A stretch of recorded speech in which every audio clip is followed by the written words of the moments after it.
ஞானானந்தமயம் தேவம் நிர்மலஸ்படிகாகிருதிம் ஆதாரம் சர்வ வித்யானாம் ஹயக்ரீவம் பாஸ்மகே. நமஸ்காரம். நேயர்கள் அனைவருக்கும் அஸ்ட்ரோ கேஎஸ் ஐயங்காரின் பணிவான நமஸ்காரங்கள். அஸ்ட்ரோ லைஃப் டிவி நேயர்களுக்கு அஸ்ட்ரோ கேஎஸ் ஐயங்காரின் பணிவான நமஸ்காரங்கள். வார பலன் 15/4/2024 இருந்து 21/4/2024 வரலும் உண்டான வாரத்திற்கு என்னென்ன பலன்னு பார்ப்போம். மேஷம் முதல் மீனம் வரை. முதல்ல இந்த வாரத்தினுடைய கோல்சாரம் எப்படி இருக்குன்றதை பார்ப்போம். அதற்கு பிறகு இந்த வாரத்தில் வரும் விசேஷ நாட்கள் என்னென்ன அப்படின்றத பார்க்கலாம். அதற்கு பிறகு இந்த வாரத்தில் வரக்கூடிய சந்திராஷ்டமம் எந்தெந்த ராசிக்கு அப்படின்றத பார்க்கலாம். முதல்ல இந்த வாரத்தினுடைய கோல்சாரம் காலபுருஷ தத்துவத்தின் முதல் ராசியான மேஷ ராசி. அதில் குரு சூரியன், ஏன்னா சித்திர மாதம் பிறந்தத்து சூரியன் உச்சத்தில் இருக்கார், குரு பகவானோட சேர்ந்திருக்கார். 6ஆம் இடம்னு சொல்லக்கூடிய கன்னியில் கேது பகவான், 11ஆம் இடம்னு சொல்லக்கூடிய கும்பத்தில் செவ்வாய் சனி, 12ஆம் இடம்னு சொல்லக்கூடிய மீனத்தில் ராகு சுக்கிரன் புதன். சுக்கிரன் உச்சமாகவும் புதன் நீச்சமாகவும் இருக்கக்கூடிய காலகட்டம். இந்த வாரத்தில் சந்திர பகவான் புனர்பூச நட்சத்திரம் மிதுன ராசியிலிருந்து அஸ்த நட்சத்திரம் கன்னியா ராசி வரலும் பயணம் பண்ணுறார். இந்த காலகட்டத்தில் பார்த்தாலேனால் நல்ல ஏற்றமான காலங்கள்லாம் இருக்குது. எந்தெந்த ராசிக்காரர்களுக்கு சந்திராஷ்டமம் அப்படின்னு பார்த்தோமேனால் விருச்சிகம், தனுசு, மகரம், கும்பம் இந்த 4 ராசிக்காரர்களுக்கு சந்திராஷ்டமம். சந்திராஷ்டமம்னா இந்த ராசிக்காரர்கள் எந்த ராசிக்காரர்களோ அவர்களுக்கு 8ஆம் இடத்தில் சந்திர பகவான் மறையக்கூடிய காலகட்டத்தை சந்திராஷ்டமம்னு சொல்கிறோம். புதிய முயற்சி வேண்டாம், வெளியூர் வெளிமாநில பிரயாணம் வேண்டாம்னு சொல்கிறோம். ஒருவேளை நீங்கள் பண்ண வேண்டிய கட்டாயத்தில் இருந்தீர்களானால் சந்திர பகவானுக்கு உண்டான எளிய பரிகாரம்னு சொல்லக்கூடிய அருகில் இருக்கக்கூடிய கோவிலுக்கு உங்களால் முடிஞ்ச அளவுக்கு ஒரு 1/2 டம்ளர் பால், அதாவது பசும்பால் கொடுத்துட்டு போங்க அபிஷேகத்துக்கு. சந்திராஷ்டமத்தின் தாக்கம் நிச்சயமாக குறையும். யாருக்கும் கேரண்டி கையெழுத்து அதெல்லாம் போட வேண்டாம் சந்திராஷ்டம காலங்களில். இந்த வாரத்தில் வரக்கூடிய விசேஷ நாட்கள் அப்படின்னு பார்த்தீங்கன்னா 15ஆம் தேதி இந்த வாரம் ஆரம்பிக்கிறது. 15ஆம் தேதி அன்னைக்கே சந்தான சப்தமி அப்படின்றது சுக்லபக்ஷத்தில் வரக்கூடிய 7ஆம் நாள். இந்த வாரத்தில் சந்தான சப்தமி. இதன் மூலியமாக என்ன அப்படின்னா, பொதுவாக அதாவது இந்த சந்தான சப்தமியின் பொழுது பார்த்தாலேயான குழந்தை பிராப்தி இல்லாதவர்கள் விரதம் இருக்கிறது ரொம்பவும் விசேஷம். அதன் மூலியமாக கிருஷ்ணனுக்கோ பாலகணபதிக்கோ அபிஷேகம் பண்ணி அவருக்கு பூஜை பண்ணுவதன் மூலியமாக குழந்தை பிராப்தி ஏற்படக்கூடிய வாய்ப்புகள் உண்டு. குழந்தைகள் நல்லா கல்வி பயணம்னு வேண்டிக் கொள்ளக்கூடிய காலகட்டமாக இருக்கும். இந்த 15ஆம் தேதி அன்னைக்கு பார்த்தோம்னா குழந்தை பிராப்தி இல்லாதவர்களுக்கு குழந்தை பிராப்திக்கு அன்னைக்கு போய் பக்கத்தில் இருக்கிற கிருஷ்ணர் கோவிலில் போய் சேவிச்சுட்டு வர்றதன் மூலியமாக குழந்தை பிராப்தி ஏற்படக்கூடிய பாக்கியம் உண்டு. இந்த வாரத்தில் பார்த்தேன்னா 17ஆம் தேதி ராமநவமி. ராமபிரான் அயோத்தி ராமநவமி ராமாயணத்தினுடைய ஒரு சிறப்பு இந்த தேசம் முழுக்கவே தெரியும். ராமர் கோயிலும் இப்போ கட்டி அதை இன்னும் மேலும் புனிதப்படுத்தியிருக்கார்கள்.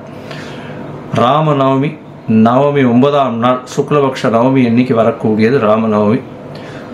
அதுவும் கடக ராசியில் புனர்பூச நட்சத்திரத்தில் வரணும். சித்திர மாசமான கடக ராசி புனர்பூச நட்சத்திரம் சூரியன் உச்சத்தில் இருக்கக்கூடிய காலகட்டம். அதனால் இந்த நவமியில் சுக்லபக்ஷ நவமி ராமநவமின்னு சொல்கிறது. மதுராந்தகம் அதிலெல்லாம் ரொம்ப விசேஷமாக இருக்கும். மதுராந்தகத்தில் ஏரி காத்திரம் எல்லா ராமர் கோவில்லையும் ரொம்ப விசேஷம் இருக்கக்கூடிய காலகட்டமாக இருக்கும். அதை தவிர இந்த வாரம் 8ஆம் தேதி, அதாவது 21ஆம் தேதி, 8ஆம் தேதி தமிழ் மாதத்தில் 21ஆம் தேதி பார்த்தேன்னா மதுரை மீனாட்சி அம்மன் திருக்கல்யாணம்னு போட்டிருக்கோம். உத்தர நட்சத்திரம் அஸ்த நட்சத்திரம் வர்றது. மீனாட்சி அம்மனுடைய திருக்கல்யாணம் இந்த வாரம் நடக்கிறது. இதுவும் ஒரு பெரிய ஏற்றத்தை கொடுக்கக்கூடிய காலகட்டமாக இருக்கும்.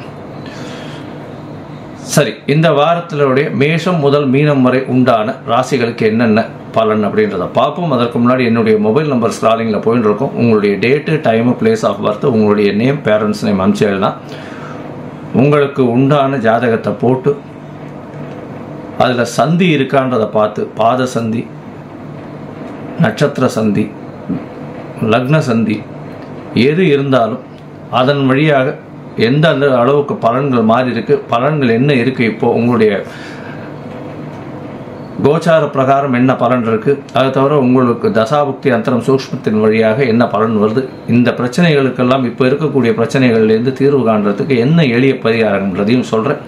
அதற்குண்டான கட்டணம் என்னன்றதையும் சொல்கிறேன். அதை நீங்கள் அனுப்பினீங்கன்னா அவங்களுக்கு உண்டானதை வழிமுறைகளை சொல்கிறேன்.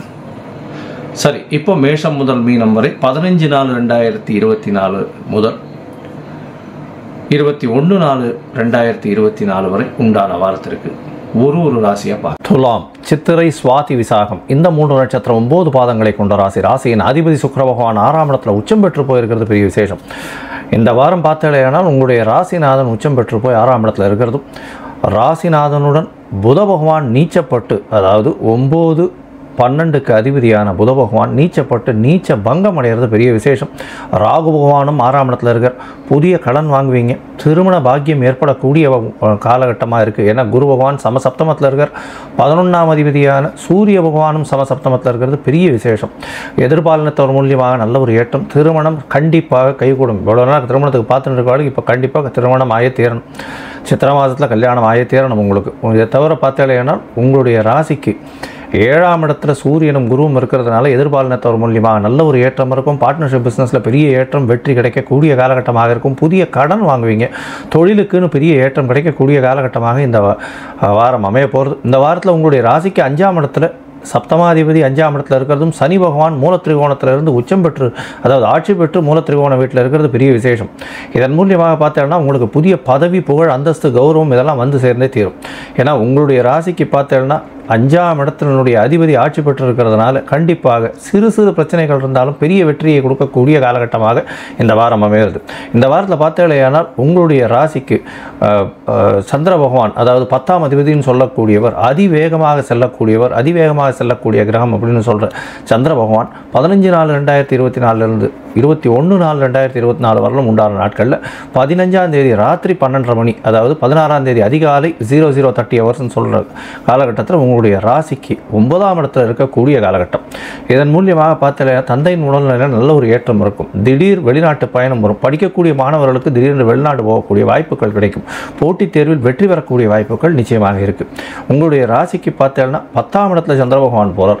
ஆட்சி பெற்று 10ஆம் அதிபதி இருக்கக்கூடிய காலகட்டம். பால் சம்பந்தமான தொழில்கள், பால் பதனிடக்கூடிய சம்பந்தமான தொழில்கள், காய்கறி வியாபாரங்கள், அதை தவிர கீரை வியாபாரங்கள், அதை தவிர தண்ணீர் சம்பந்தப்பட்ட வியாபாரம், குளிர்பானங்கள் சம்பந்தப்பட்ட வியாபாரங்கள்லாம் பெரிய ஏற்றத்தை கிடைக்கக்கூடிய காலகட்டம்.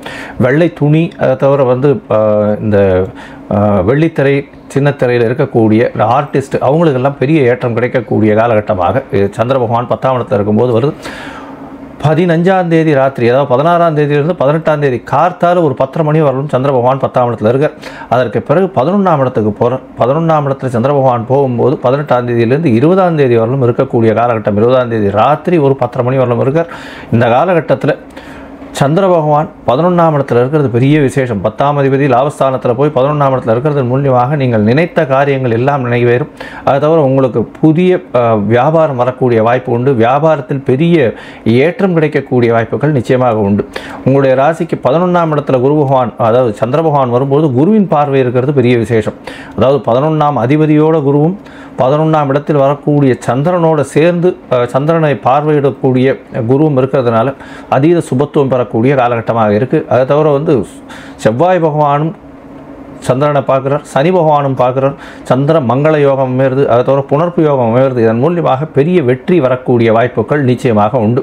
தொழிலில் அபரிமிதமான வெற்றி, தொழிலில் பெரிய ஏற்றம், பணவரவிற்கு அதிகமான ஏற்றம் உண்டு. மூத்த சகோதரர் சகோதரிகள் மூலியமாக நல்ல அனுகூல்யமான விஷயங்கள் வந்து சேரும். நினைத்த காரியங்கள் எடுத்த விஷயத்தில் நிறைவேறக்கூடிய காலகட்டமாக இந்த வாரம் அமைய போகிறது. உங்களுடைய ராசிக்கு 12ஆம் இடத்தில் சந்திர பகவான் போகிறார். 20ஆம் தேதி, அதாவது 20ஆம் தேதி ராத்திரி 10:30 மணியிலிருந்து 23ஆம் தேதி கார்த்தால ஒரு 10-10:30 மணி வரலும் இருக்கக்கூடிய காலகட்டம். இந்த காலகட்டத்தில் பார்த்தேனால் கேத்துவோட சம்பந்தத்தில் சந்திர பகவான் 10ஆம் அதிபதி இருக்கிறதுனால தொழிலுக்காக வெளிநாடு, வெளியூர், வெளிமாநிலம் செல்லக்கூடிய வாய்ப்புகள் உண்டு. வெளி மதத்தினர், அந்நிய மதத்தினர், அந்நிய மொழி பேசுவதன் மூலியமாக ஆதாயம் கிடைக்கும். கணவன் மனைவியிடையே சற்று பிரிவுகள் ஏற்படக்கூடிய காலகட்டம். வெளிநாடு போக வேண்டிய கட்டாயம், வெளியூர் போக வேண்டிய கட்டாயம் தொழிலுக்காக இருக்கக்கூடிய காலகட்டம். சிறு சிறு செலவுகள் தொழிலுக்காக ஆகக்கூடிய வாய்ப்புகள் நிச்சயமாக உண்டு. பொதுவாக இந்த வாரம் பார்த்தாலேயானால் இந்த துளாராசிக்காரர்களுக்கு பெரிய ஏற்றம் கொடுக்கக்கூடிய வாரம். பணவரவிற்கு பஞ்சம் இருக்காது. உடல் நலத்தில் நல்ல ஏற்றம், திருமண யோகம் உண்டு, படிப்பிற்கு நல்ல ஒரு ஏற்றம், போட்டித் தேர்வில் வெற்றி, இது எல்லாமே நல்ல ஒரு ஏற்றமாக இருக்கக்கூடிய காலமாக இருக்குது. நீங்கள் அருகில் இருக்கக்கூடிய ரங்கநாத பெருமாளை போய் விழுந்து சேவிச்சுட்டு அதோட ஒரு முல்லைப்பூ வாங்கி சாத்திட்டு வாங்க, நல்ல ஒரு ஏற்றமும் மாற்றமும் உங்களுடைய வாழ்வில் கிடைக்கும். லோகா சமஸ்தா சுகினோ பவந்து. நன்றி, நமஸ்காரம்.